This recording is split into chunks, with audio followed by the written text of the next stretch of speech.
بل زه به ته داسې خبره وکړم موږ په قبایلو باندې جنګ تېر شوی دی جنګونو کې موږ ته جماعتونه وډو شوي دي موږ کورونه وډو شوي دي موږ ماشومان وډو شوي دي خو اوس موږ ته دا پته نه لګېږي دا ذهن اوسه پورې موږ په دې باندې کولو نه شي دي اسباب څه دي وجه څه دي د ما په ذهن کې دي دکې دوه اسباب دي چې څومره پورې پاکستان باندې پیپل او د مسلم لیگ نون حکومت وي کسان د ما په خوله پښتونه تا په جماعت په بیا بند کېږي تا په کور په بیا بند کېږي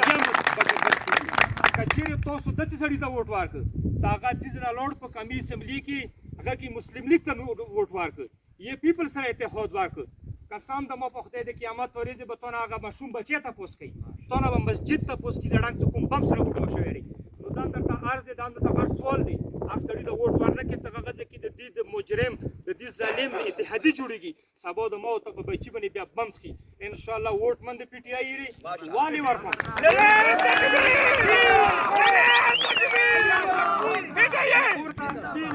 مانا خلاف د پی ټي آی هیڅ کم لري تیر شوی بالکل ما مشهور د پی ټي آی خلاف وو خو څه کله د عمران خان کردار مو وکړ نن زیان څه د ما ورور دا جنوس د نظیر نه بیږي خو څه دا بلې پټکی نه ودرېږي د عمران خان خلاف پټی نه ودرېږي زه ورته ووټ نه ورکوم ووټ مې د عمران